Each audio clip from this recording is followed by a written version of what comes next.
Welcome to Manufacturing Talks with Jim Vinosky. Industry has a million cool stories, and Jim talks to the movers and shakers who are making them happen. Let's dive in.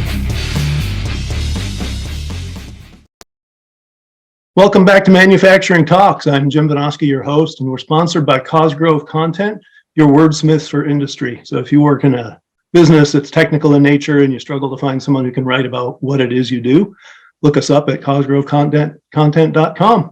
And I'm welcoming today Kerrie Jordan with Epicor. She's the VP of Product Management there. Welcome, Kerrie. Thank you so much, Jim. I'm glad to be here. I'm glad you're here, and Happy New Year to you. Happy New Year. So we're going to get off to the races in a big way. Kerrie and I have chatted before, and she's a lot of fun. So looking forward to a great conversation here. So, same here. Real quick, I want to get into your background, what you got here, but just for our audience, tell us who Epicor is, what it is that Epicor does. Sure, happy to. Yep. So Epicor is a business software provider. We are really focused in on the essential industries. We serve those hardworking businesses that keep the world turning. So it's manufacturing, of course, distribution, building supply organizations, retail, and automotive. And we're really focused on helping those companies, from an ERP perspective, but also other industry productivity solutions, right? So, solutions like e-commerce tools for building websites, business intelligence tools for getting analytics and data about your business and maybe what's going on in your industry, content management tools, to help you manage all of the, virtual files and different things in businesses. And again, really, really focused in on those essential businesses as their technology partner.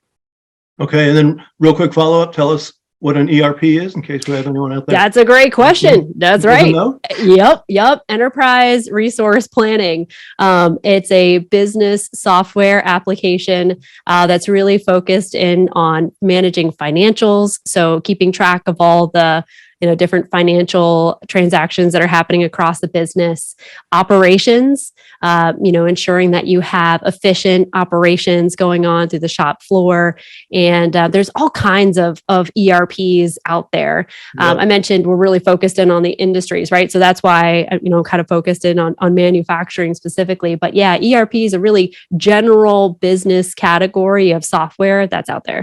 Yeah. And I'm guessing most of our watchers and listeners know what an ERP is, and I bet that a lot of them are out there cringing. So that's something we'll dig into.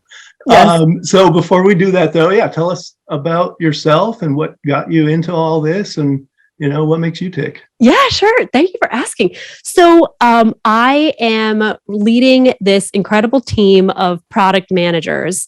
And, like I said, we're, the company is really focused on these industries, but we are a little unique, and that's why we're special. And we're focused in on, how this variety of different essential industries could use those tools that would apply to a manufacturer or distributor or a retail company, those things like e-commerce, the business intelligence tools that I mentioned. I got into this space after having a pretty extensive product marketing background, as well as customer success. So my education is in marketing and English, and so the way in which I applied that. Yep. Stories. I really got into stories. Yep. I see all of your books. I've got my books back here. Yep.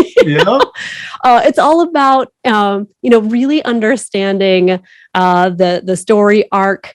And that really got me into this manufacturing space, because manufacturing, I think, is, a really fascinating story in terms of, the initial spark that created the company within the industry, right? If we're talking about a specific organization, there are so many dramatic turns that the industry can take, so many challenges that companies can get really innovative to solve for, and a lot of fascinating business challenges and innovations that are coming because of all of the macroeconomic changes that are happening, the supply chain challenges, dealing with people. So really, it was this love of storytelling that got me into the space that I am today. Nice. Yep. Good. And I think you're right. I agree. It's this kind of unique time where there's this confluence of opportunity and technology, and really, I think a jumping off point to get people beyond things that frustrate them today. And I know, like I mentioned earlier, ERP is definitely one of them. Let's talk about ERP and your other software. What are the things you have going on? What are those big opportunities that you've mentioned? Yeah. So, given what's happening, right, where there's, the supply chain fluctuation, thanks a lot to, consumer behavior swings, product shortages, supplier shortages, talent changes that are happening across the industry, the kind of major trends around solving for sustainability, and how do we invent whole new innovative solutions and new technologies to reduce climate impacts and things. ERP technologies are really in an interesting place because they've really been pushed to extend beyond the core, right? And the core being what I mentioned, right? Like the financial transactions, managing operations, ensuring efficiencies, inventory management, those kinds of things. They're really being pushed to extend beyond, to bring to life that data that could be otherwise locked in the back office, to create new customer experiences, for example, to connect out to suppliers and share with them, co-collaborate or co-create new technologies, to work within digital ecosystems, again beyond the core within the business itself, to reach out and work with these new, maybe unrelated, right? Like previously unrelated types of organizations. Right. So it's in a really interesting place, and it's the manufacturers that are pushing it there. And it's exciting to be a part of that journey, because there's so much that's happening. There's also some of the harder aspects to have to confront, right? Like cybersecurity concerns, and how do we protect the financial information, the product IP that's stored within ERP, and ensuring that that information is kept fully safe and backed up, and that there's geo redundancy in place through cloud technologies. In the case of a catastrophe, being able to get the business back up and running as quickly as possible. So there's a lot of things that are happening. I mentioned, being able to create new customer experiences. I think that's one of the most interesting ways in which we see ERP and business technologies evolving, because in order to create the kinds of efficiencies that manufacturers need today and, into the future, as we see so much change happening in the economy, they need to really differentiate themselves in ways that are meaningful and stand out when it comes to their customers. And there are different ways to do this. Like, one of my favorites is all around like configure, price, quote. And for manufacturers who are have highly configurable products.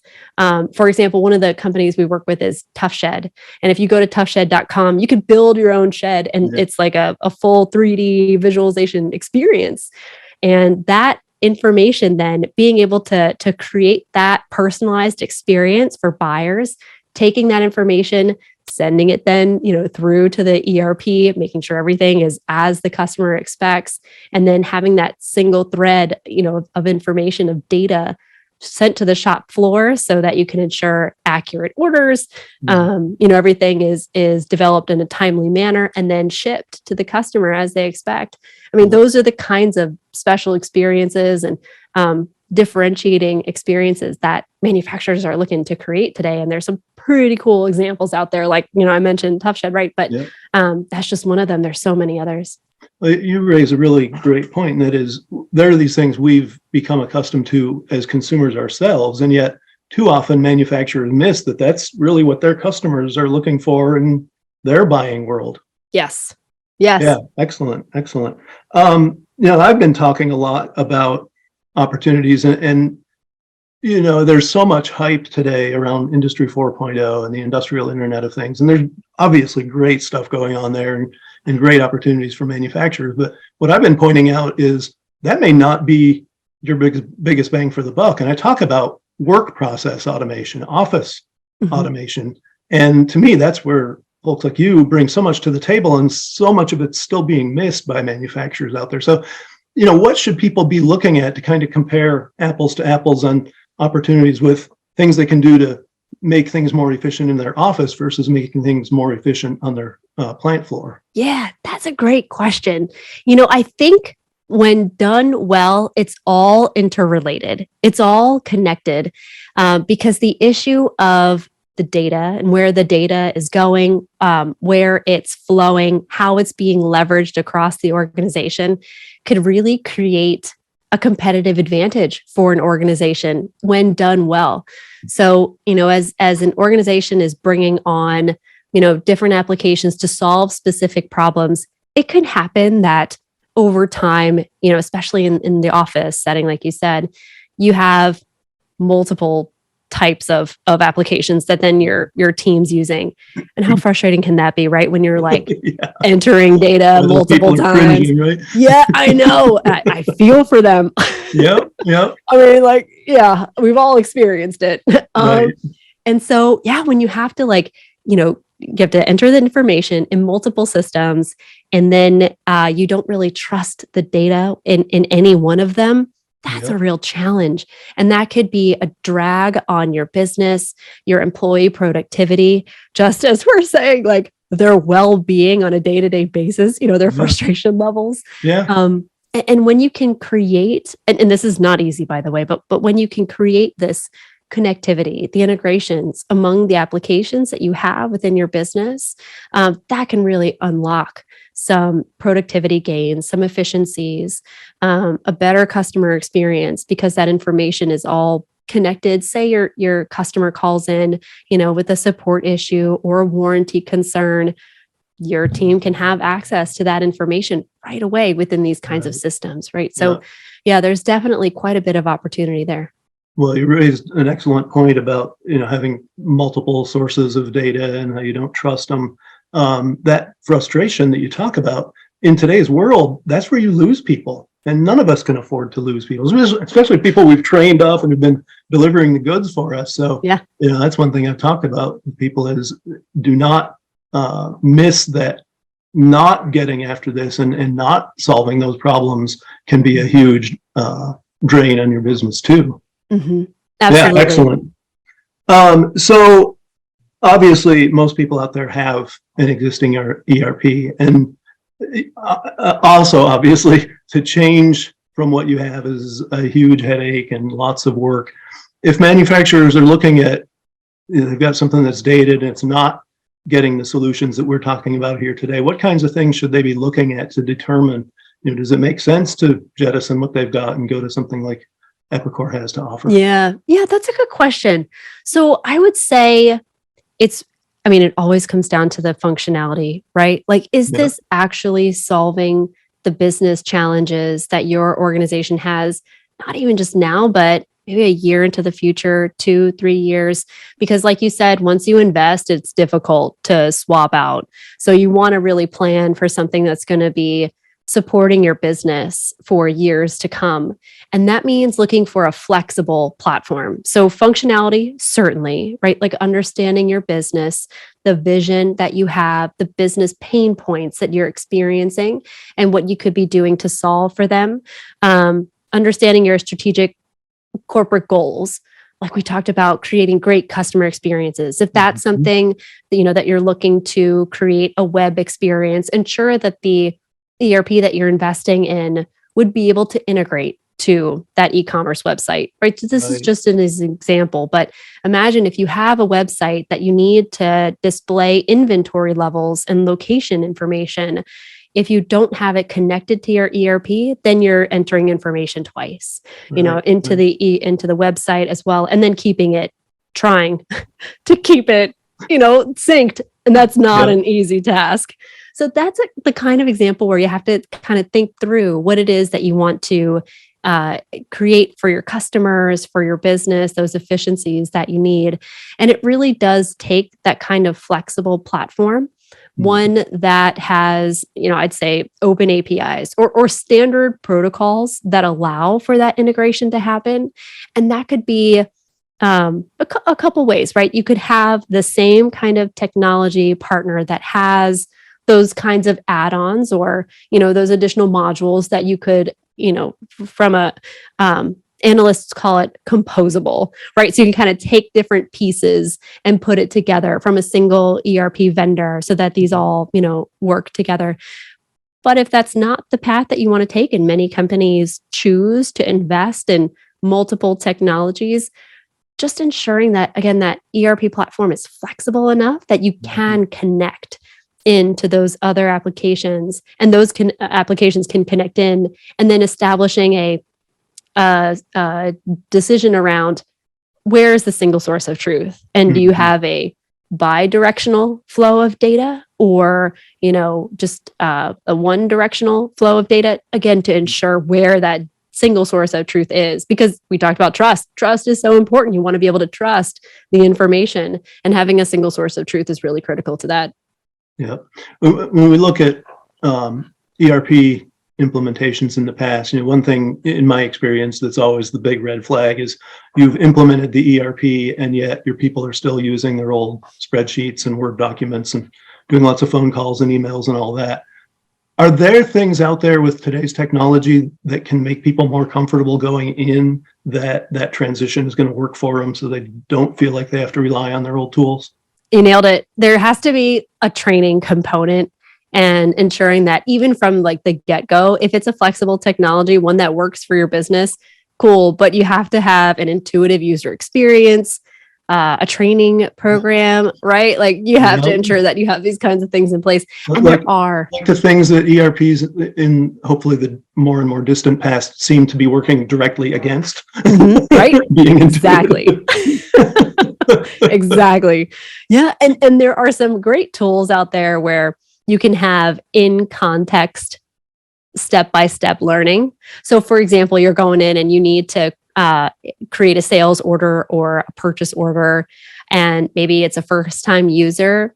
A lot of these tools have in context guided learning where you could say, okay, please turn on, then show me the steps, right? And it would say, first enter the information here and then go to this field and enter it here, right? So that's kind of granular, but it's an example of, being able to have real-time learning available to your employees as they're getting to use the system. Yeah. Yeah. If there's, to me, one big selling point that you have is people not having to remember exactly what they went through in that training course 6 weeks ago. Yes. They actually have a resource within the ERP that walks them through something they forgot. Absolutely. That's huge. Excellent. Now, there are obviously lots of companies out there, not just wholesale ERP vendors, but folks who offer these ERP add-ons, specialize. I know there are several that really focus in on specific kinds of manufacturing and offer bolt-on things that serve those particular markets. What's your thought on those? Do you work with those kinds of things, or do you discourage that kind of thing? Where do you? Yeah, we do work with those. Yeah. So we take an open and connected and people-centric approach. So to kind of break that down, the organization really is the one that understands their business. Everybody is unique, right? Especially manufacturing. That's the secret sauce, and we take the approach of that flexibility, being able to allow that connectivity, and then that data sharing among the different applications to achieve whatever it is that organization needs to achieve. That data is really what is creating that competitive advantage, being able to protect it, leverage it, and use it across the various systems. I think that's fine. And, I think it's great to invest in a kind of technology that gets your business, that understands and is detailed enough. Like, for example, with aerospace and defense manufacturing, there are specific compliance requirements. Medical device has specific compliance requirements. And sometimes you have to rely on a vendor who is really specific to that industry in order to ensure that kind of compliance requirement. They could be pretty complex. And I do think it's important, to make sure that whatever technology provider you're working with understands and supports that kind of complexity. Yeah. Obviously, though, as you look at those things, the key element is just what you said before, that it's got to work in conjunction with your ERP itself, right? Yes. Good. So tell me about, what does Epicor have going on that's big today? And then what are your big opportunities that you're looking at for the future? Yeah. So what's big? Well, okay. So we have we call it our Executive Cloud Council. And this is made up of, some of our largest cloud customers, and it's the executives that are running, these very forward-thinking organizations that have chosen to participate in this council for us. We're very lucky to have such engaged and interested business leaders who want to provide us feedback and insight into their businesses. And, then that really helps inform our investments and our technology roadmaps. As you can imagine, what I should address, why do we even have a cloud council? Manufacturing organizations, just distribution organizations, many of these types of companies are extremely comfortable managing assets, capital assets, large equipment. Therefore, many of them have been very comfortable for years and still continue to be managing data centers, servers. So a lot of them have chosen to invest in on-premises or locally run ERPs. So we're an organization that provides that option, but more and more over time are choosing to move to the SaaS-based or cloud-based type of technologies, where we are providing the service to them of the ERP. And, we manage the administrative aspects. We specifically run it within the large ERP or the large cloud providers, right? Yep. Everybody knows Microsoft Azure, AWS. And that allows us to provide this world-leading type of experience for our customers to protect the information. And a very large portion, very soon to be the majority of Epicor customers have chosen to go down the cloud path in the last couple of years to take advantage of, all that administrative aspect being handled for them, and they get to then focus in on their business. Yep. So for those organizations that have chosen to make that move, we've assembled this wonderful group of strategic leaders that are talking to us about their business, the challenges that they see. And I just had the great opportunity to meet with them just a couple weeks ago. And we talked a lot about, so you asked about what's next, what's coming. Data. We talked a lot about data. Sure. What are the ways in which data is being used? What kinds of data do you need in your business to make better decisions? And how can your technology providers serve that up to you? So you can empower your teams, you can empower yourselves. And it's cool because now we're getting to a point where the industry data, so that external information, and blending that with ERP information, financial information, shop floor information, you're getting a more nuanced view. Mm-hmm. And then with applying predictive technologies like AI, now we can start to make some suggestions for customers or different companies, right? As to how should your price fluctuate based on the suppliers that are changing. There could potentially be a disruption in the supply chain with this particular region. Here's how we would recommend, shifting your supply. So it's just interesting to see what could happen there. The second big piece is automation. So there are many, many ways in which you could automate business processes. And we talked about the new ways that we could, all work together to create new types of automation within the shop floor or within the business. In some ways, I think are pretty straightforward, right? Like content management, being able to scan and use machine learning to understand and then process invoices or purchase orders, feed that into the ERP. Now it's stored in a virtual file, and that information is being read, and submitted. So that's just an example, but there are some really interesting ways about establishing new types of business models based on automation, leveraging IoT. We talked a little bit about the Industry 4.0. That is coming to life, and it's pretty cool because a lot of these things are very capital intensive, right? So when they being shipped, say, for example, pallets or, you want to know where that information, where that pallet is. Yeah. And you want to communicate out to your customers, just like when we order from an e-commerce site like Amazon, we know where our package is, right? And manufacturers now want to create that kind of experience for customers based on, it's also not only a great customer experience, but it's cost efficient too, right? Because if you've got a pallet that got left behind a warehouse somewhere, now you know where it is and you can go get it and have it sent back. And if someone asks, you don't have a person trying to chase things down and wasting a bunch of time that they already plan to do something else in their day job during, right? Absolutely. Big efficiency gains. Yeah. You mentioned cloud and how the companies that have invested in local resources are now seeing that benefit of migrating. I should mention a real world example of that. So this is my first recording on my new laptop, just arrived a few days ago, and I was dreading the setup, right? Yeah. Fire up the new laptop and it says sync with your old laptop. Boom. It's all magic. There. And so, I mean, that was a no pressure thing. I had my old laptop still functioning fine, a little tired and needing an upgrade, but it wasn't a crisis. But, that's what companies need to be thinking about is you have a fire or a natural disaster and all your stuff's there local. Yikes. Yeah. So true. Yeah. Great stuff. Mm-hmm. Mm-hmm. What haven't we talked about in your manufacturing software world that people ought to know about? Yeah. What haven't we talked about? I think an important element that I wanted to mention regarding like those examples where you can really redefine new business models based on, some of these technologies.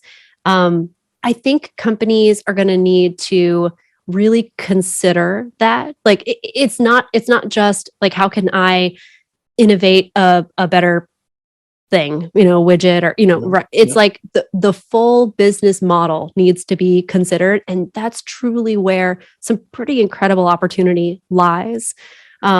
As we talk with business leaders and different companies, it's really exciting to see what they are thinking about, and how piecing together different technologies like IoT, like, automations, connecting different applications, creating a customer portal to be able to view all of that information.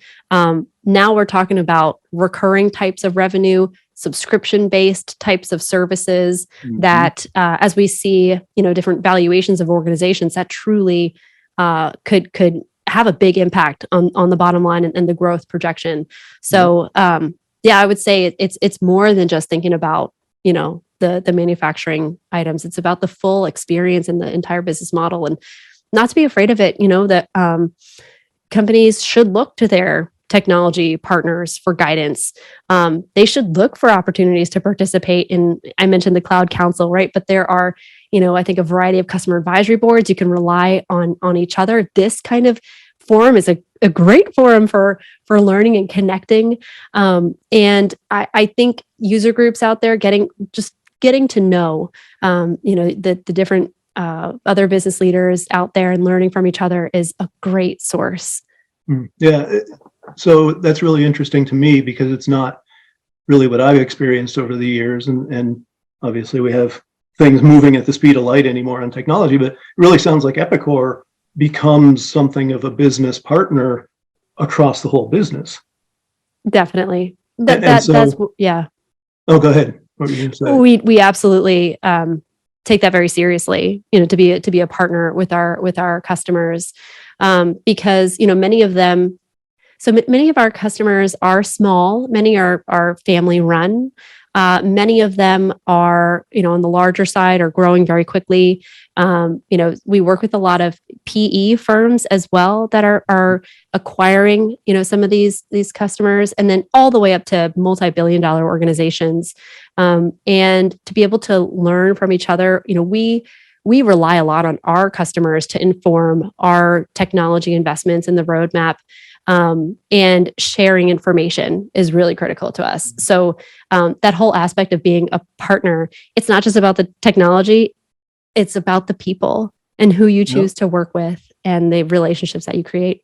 Well, and even knowing some of those opportunities that are out there that, manufacturers may not kind of normally be exposed to, some of those opportunities around customer experience and tying different systems together. So yeah, that's where a company like yours can be a tremendous business partner. And to me, then a couple messages are: number one, if your ERP supplier today isn't offering that, can be another one of those reasons to look at doing something new. But then number two, if you've sat on the sidelines and said, the ERP companies are too big, I'm a small outfit, I'd be dwarfed or get nothing from them. Now there are people who cater to you. Absolutely. Like Epicor. Very Definitely. Cool. Okay, we need to shift gears because when we did our intro chat, you mentioned that you and I share one of our leisure pursuits is camping. Yes, that's right. Love camping. Yes. And so I was you had said you hadn't bring that up. Well, gotta have a little fun here. Absolutely. You said you hadn't had opportunities lately. Anything okay. in the works? Yes. So we do tent camping, and so when it gets a little chilly, I can't handle it. I've got to invest in some kind of RV situation. But yeah, I love camping, and it's not just like campsites, also like music festivals, camping at music festivals and those kinds of things. So fun. What about you? Have you been camping recently? Yeah, so that was a loaded question. Yeah, I had my scouts out last month. Nice. And we knew it was going to be chilly. November in Michigan is always one where if you're not really committed to cold weather camping, you can get caught by surprise in a big way. But we were ready for it. But as the week beforehand progressed, the forecast got worse and worse and worse. No. We wound up having sleet all day on the main day, the Saturday we were out there. And it was so cold, but it was an opportunity. So there's a thing in scouts, and this was a scout camp out thing called the polar bear. So if you stay out for 24 hours where the temperature averages under freezing, you get your polar bear. And wouldn't have known the week before until things went so far south. We actually had the opportunity, and I had several scouts get their polar bear. Oh, that's cool. Way to make lemonade out of lemons. Right. It made having to pack up in the snow that covered our tents on a Saturday night a little less of a burden. There you go. That's great. That's cool. They could achieve, even though it's cold. More power to them. I told them, something for you to think about. Yeah, you do remember the good times. They're fun. But the campouts that the scouts all talk about for years and years and years are the ones like that one. So true. Yeah. So true. All right. Well, so where do people find you? Yeah, people can find me on LinkedIn. That's probably a great source. Kerrie Jordan. And yeah, you'll find me on there. Please do reach out to me and connect with me. I'd love to continue this conversation with anyone. All means. So we should point out Kerrie. Mm-hmm. Makes her easier to find. That's right. And Jordan is Jordan. Sometimes. Good point. Yep. Yes. And then Epicor is just epicor.com. Epicor.com. Very simple. And so we're our sponsors at cosgrovecontent.com. Look us up. And it has been as much fun as I expected it to be and more, Kerrie. Oh, what a pleasure. Thank you so much. I appreciate it. Yeah, thank you. Thank you to our watchers and listeners for tuning in, and look for us again later in January for our second episode of the month. Take care. Thanks for tuning in to Manufacturing Talks with Jim Vinoski. Watch for new episodes dropping on the first and third Tuesdays of every month.